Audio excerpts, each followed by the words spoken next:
প্রশ্ন এসেছে, জুলাই আন্দোলনে ছাত্র শিবির থেকে শহীদ হওয়া সদস্যদের সংখ্যা জানতে চাই। আমরা বলেছি এই জুলাই বিপ্লবে যারা শহীদ হয়েছে তারা আমাদের শ্রেষ্ঠ সন্তান। এই শহীদদেরকে নিয়ে আমরা রাজনীতি করতে চাই না। শহীদরা যখন রাস্তায় নেমেছে তখন সে তার পরিচয় নিয়ে জানায়। কেউ কি শিবিরের ব্যানার নিয়ে এখানে গেছে?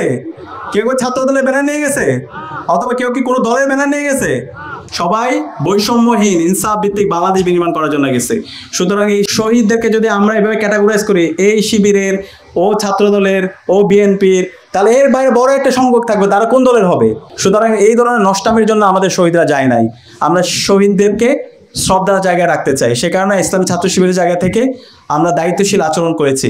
আমরা কোনো শহীদদের তালিকা প্রকাশ করে নাই। আমরা সকল শহীদদেরকে ধারণ করেছি, সকল শহীদদের বাড়িতে বাড়িতে আমরা গিয়েছি, সকল শহীদদেরকে নিয়ে আমরা স্মারক বের করেছি এবং যত আহত আছে তাদের কাছে আমরা যাওয়ার চেষ্টা করেছি, তাদের ট্রিটমেন্টের ব্যবস্থা করা, তাদের পুনর্বাসনের ব্যবস্থা করা, একই সাথে শহীদ পরিবারের পুনর্বাসনের ব্যবস্থা করা।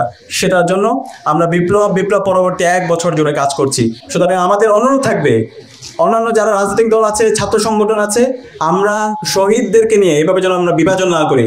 শহীদদেরকে নিয়ে যদি আমরা বিভাজন এইভাবে তৈরি করি, এর মাধ্যমে শহীদদের পরিবারগুলো কষ্ট পাচ্ছে। আমরা এই শহীদদেরকে শ্রেষ্ঠ সন্তান হিসাবে ধারণ করতে চাই। শহীদদের রেখে যাওয়া যে অসমাপ্ত কাজ, সে কাজগুলোকে আমরা আঞ্জাম দিতে চাই, সেটা আমরা বাস্তবায়ন করতে চাই। আমরা পারবো ইনশাআল্লাহ, ইনশাআল্লাহ।